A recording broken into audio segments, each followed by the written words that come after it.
Hi, everyone. Welcome to Contemporary Roundup on Latin America. I'm going to do an episode today that is following up on the reporting on the elections in Honduras last week.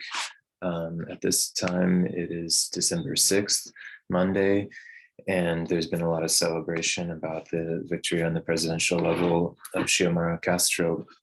What I want to get into a little bit is some of the debates that are going on at the moment in Spanish language, the complications that the social movements and the LIBRE party now faces. And I think this is developing into a really fascinating situation. And, understandably, there will be less attention given to it now for language barriers and other reasons, and that the way that these things tend to go, that when there's something spectacular, it gathers attention, and then people drift away, again, understandably. But I hope that for those who look into this, there's a lot of valuable lessons to be learned about. Say the central thing is the word depurar. One of the cadre members in the LIBRE party is talking about how to debug the narco state now that there's been this sort of people's victory on the presidential electoral level. There's this huge challenge of what it would actually take to kind of secure a larger victory. So kind of moving gradually towards that center of, where these debates are, just still kind of giving a little bit more of the broader context. I watched a good overview of the events on the Jacobin channel a few days ago by the Nando Villa, one of the commentators, and especially I thought that the way that he handled this kind of question that people are struggling with at the moment of, was 2009 even a coup, or to what extent can the blame for it be laid at the feet of Clinton, Obama, or the US generally? And there's this sort of sense that there's not a smoking gun. Clinton is on the record, the journalist Juan Gonzalez questioning her very point blank about her responsibility for it, and this kind of weaselly dancing around the issue, saying that it was in the interests of 100. But essentially, as I said in the last episode, there's absolutely no question of the full responsibility and continuing meddling in the electoral process. I think I want to get into that a little bit ahead as well, in terms of allowing this presidential election to go through. It seems there's been an overwhelming victory that's too great to deny. On the other hand, on the National Congress level, there's a lot of people calling, blatant fraud, the numbers not adding up. How could you have such a wide margin on the presidential level, and then on the other hand, total different results on the National Congress? And I have seen some evidence of the leading, I guess it's a conservative politician who will now be like the Speaker of the House, and these cards where the number 12 turns into the number 72, and that this stuff is kind of being just done online. Basically, people gathering these examples, but these problems go a lot deeper. They go to the straight up assassination of anywhere from 30 to over 40 candidates in the lead up to the election. I'm going to talk specifically about a friend of mine who was almost assassinated, who had sicarios at his house in Santa Fe in the north, near Trujillo. And this was a really crazy situation. They did not win their election, at least according to the results that are being put out, and the entire family will have to go into exile. So there's something I think, interesting about that situation too, about kind of grasping the reality of this major challenge of the depuración, the debugging. On that note, let me kind of dive into what I think has been one of the best pieces on this process, and where I'm taking this term from in specific to this party member Gilberto Rios, who is on Telesur. And for those who don't know, Telesur is really kind of standing alone at the moment in terms of kind of main, international Spanish language news coverage. And so Rios is part of the LIBRE party, but also has a long activist and radical history. He here begins by talking a little bit about who Xiomara is as a candidate, and how she's sort of been able to coalesce around her, the coalition of kind of reaching from very localized struggles to the coalitions, at the top between politicians and kind of major power blocks in the country. And so that's a really impressive account if you want to find this interview and punch it into translator, however necessary.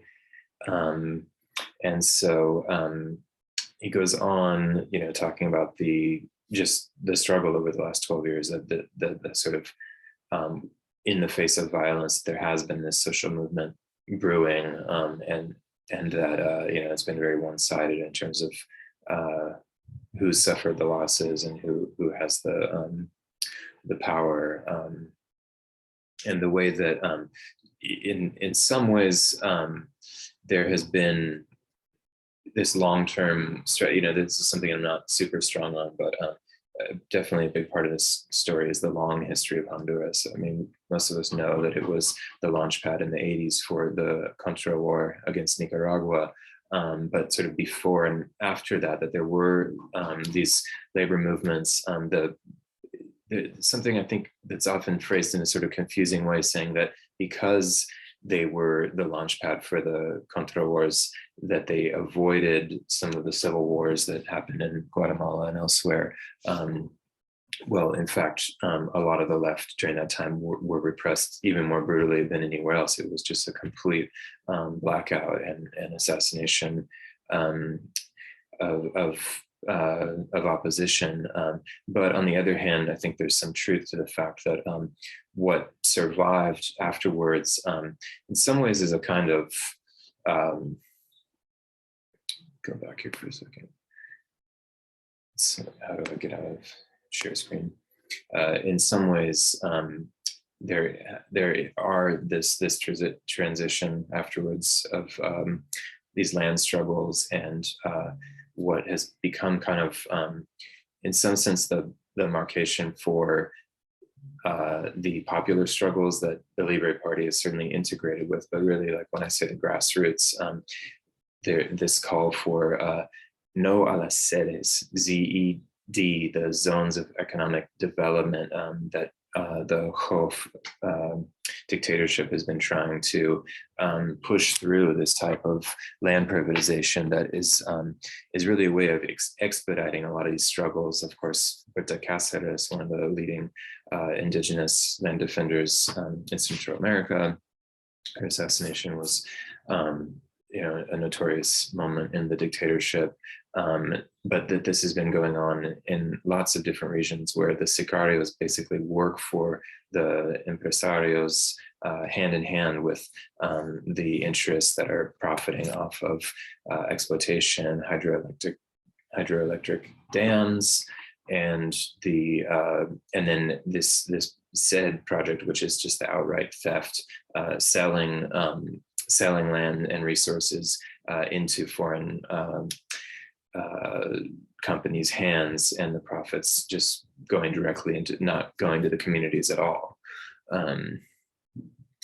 So that's an interesting thing to kind of keep an eye on, is what will be happening with that. There's some suggestion that there's pressure on Xiomara at the moment, and the incoming regime to walk back, various aspects of their program, whether it's opposition to the sedes, whether it's the recognition of the existence of China. I know, crazy, but because Honduras, with its past, had been one of the few countries that recognizes Taiwan. That's not really going to be my focus of conversation, but that's one of the things in play here. And then the kind of different power sharing within the party. Nasrallah, the vice president, has kind of had an interesting role with his voice, talking about some of the fraud and the question of the National Assembly now being used as a kind of lever against the presidency, as a way to kneecap the Castro regime from accomplishing very much. On the other hand, I'm going to go to a different page momentarily. What this person is talking about is that Nasrallah and Malsavaya themselves seem to walk back some of their earlier, more radical programs, the convocation of a national constituent assembly. We've seen how powerful that action has been in Chile recently. And so then now Mel is quoted as saying that the conditions aren't ready at the moment to do this. So that this is another kind of take on the limits and in some ways, like, which forces are sort of dragging behind versus which are advancing. And then I want to go back again to the Rios article. So that's a little bit on the longer Banana Republic history. And then he gets into some of this really interesting stuff about como depurar. And so he's saying that in spite of all the corruption in the police and the military over the last 12 years, there's also been, he says there's been dissidents within the military, as well as 3 golpes within the police within the 12 years, that the corruption is so blatant that new police coming in are crying foul about what they're seeing. And so that in a way, he's sounding a kind of more hopeful note that as corrupt as these institutions are, there are also reformist and progressive forces kind of across society. So I would just point at Rios as someone with a really sound assessment of the situation at the moment, and someone as well kind of testament to what the Libre Party is for outside observers, something to kind of learn from and watch, this ability to connect from the grassroots to the international level. He quotes personally consulting President Ortega of Nicaragua several years ago about the strategy against the dictatorship, encouraging that yes, it's right to found a party that will have kind of broad opposition support as its strategy, and as a way to kind of like reach into the popular power in the country, to reach back into the labor movements that are sort of uniquely effective and in the country through unionization. Okay, so then just kind of wrapping this up, he concludes on some of those notes too about, is it true that Castro would rejoin ALBA, that, this is sort of notoriously what the coup was based on in 2009, was the friendliness with Venezuela's Chavez, and here Rios says absolutely. There can be no question that Libre identifies with the anti-imperialist countries and will be an ally. That's an important statement to be unequivocal about that statement. There's we saw recently, I think, a kind of weak response from the remaining candidate of the left in Chile, Boric, when kind of forced to rendir in the face of how he felt about the recent election in Nicaragua, and this kind of retreating position that we even saw Bernie in the US taking sometimes of, no, of course we're against dictatorship, being sort of pushed into that sort of right-wing space of criticizing the so-called dictatorship in Nicaragua, while of course what that does is gives grist to the supposedly democratic dictatorship of the US.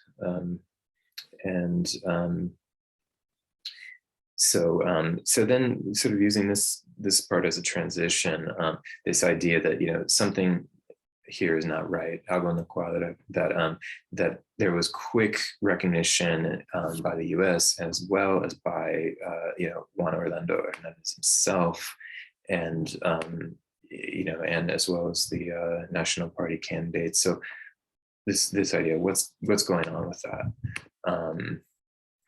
This is the meme, hay algo que no me cuadra aquí. So, this person again, Thomas Andino Mencia, is sort of just laying out, how is it that after they spent all this money on this campaign, all this corruption and assassinations, that they would just sort of gladly hand over the keys and welcome Xiomara. So he's bringing up some of the fraud on the level of the National Congress. He's bringing up the seeming equivocation within the party by Zelaya and others against the formerly more radical demands. And let's see, and of course the precedent of the outright fraud in 2017.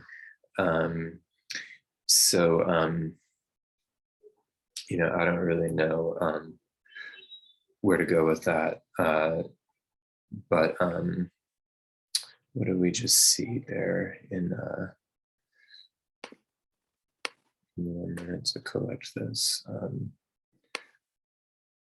How is it that there was just this very quick welcome by the right-wing forces, and I think it's just something that has to be kept in mind and thought fairly strongly, as much as the 2009 coup sort of stands apart almost in the 21st century as a hard coup, literally removing the president by gunpoint, as the gray zone and other people have been following. There's also this sort of metastasization of coup mongering, manipulation of social media, sort of internal dissolution within the left, away from any kind of international perspective at all, and that sort of prevailing ignorance in which these processes aren't well understood, and that the sort of rhetorical manipulation that Blinken and the State Department really seems to be the figure for, just a new round of talking out of two mouths about democracy and human rights while pushing warmongering. So that clearly, I think, is afoot. I mentioned last time Dan Restrepo, one of the people who was involved in the 2009 coup, and this whole kind of group that's been in the media lately, attempting to say that, we really wanted democracy at the time. It wasn't right then, but we're glad that it's back. That's bullshit. The Democracy Now! Had a good interview back in 2011 with the former foreign minister under Zelaya, and he talks just he talks just sort of boldly about what he saw and how he understood that this was precisely a coup, that it was CIA directed. There was no force in the country capable of the types of media campaigns, the entire strategy of delegitimization that was pressed against Zelaya. There was no way that this came from internally within the country, and that he saw with his own eyes at the dinner parties, at the sort of milieu around Tegucigalpa, where he was approached repeatedly by United States military, feeling him out, wanting to lay the groundwork for delegitimization of the regime based on this issue of Hugo Chavez and Zelaya's sort of turn. You know, that's the thing, is it sort of caught them off guard. It is what we can suss out now, is that Zelaya did not run as on radical of a program, but was willing to make those beneficial links with the anti-imperialist alliance when he was in power. So that interview with the foreign minister of his regime is really telling about understanding that this was without question a coup. And you know, I was saying in the first episode about this sort of bottom line that this conforms with of what the U.S.'s you know, essential needs are for the region. And how will they respond to what now looks like a resurgence of a pink tide in Latin America? I'm gonna do some more episodes coming forth about the election upcoming in Chile, and some more kind of speculating on the region more generally, if indeed there is a shift underway. I think those are promising discussions to follow up on. Before I sign off here, let me finish with some less happy aspects of what's been happening in Honduras, and look at the case of mi socio, Christian Alberto Villanueva, who was targeted with assassination during this last election where he ran for mayor in Santa Fe, and where he fortunately is alive and is now being sort of shepherded into political asylum. There were two different attempts on his life. His sister-in-law was also murdered by the same circle of assassins that were seeking him. So, you know, this is basically the kind of thing that's happened all over Honduras. And in this case, we got lucky. And here's the family on their way into exile. And so, you know, who knows what happened with the election there and the vote counting. I mean, these are really difficult. These most of the news is that you know, it's surprisingly safe and well managed, but that's having set the bar extremely low of, you know, just the straight up assassinations, not to mention all the other forms of manipulating the vote. And this document that I'm looking at is a little write-up on Christian's case by my good friend Cory Catracho, who lived in that area during the worst years of the dictatorship. And so we will use this situation to sort of put the damper in some ways on, you know, any overestimations of the victory, and that you know, that Xiomara is going to be able to just clean house without any you know, the kind of various levels at which debugging is going to have to you know, encounter some challenges. And what happened in Christian's case is that those people are totally free. There's still the de facto military and state force in that area. And I should have mentioned an important part of his story is that he really represents a kind of natural leadership in this area. For a long time, the resistance to a hydroelectric dam, where the local narco is in hand with the company that is doing the resource extraction, and you know, how a new government can kind of crack down on these types of things is, there's a lot of work to be done. And so since 2009, he has defended the Rio Etulia Basin, securing community funds and environmental protections from the hydroelectric dam company General Equipment Supply. He mobilized the villages of Betulia, Fortuna, and Samaria, drafting an agreement which requires the Puerto Rican company to contribute $20,000 annually for education, infrastructure, healthcare, and reforestation projects. He's also been central in the formation of that local organization Beforza. And so this is another example of the kinds of grassroots land defending that is, been, I think, really the kind of like underlying basis on which the Libre Party has been able to bring together a really winning coalition. And so we'll have to see. The zetas are maybe the most important metric of to what extent, is there a revolution in process? Can there be some kind of real gains won beyond the obviously important symbolic shifting of power that's underway? Thanks a lot for watching, and please subscribe, share, and stay tuned.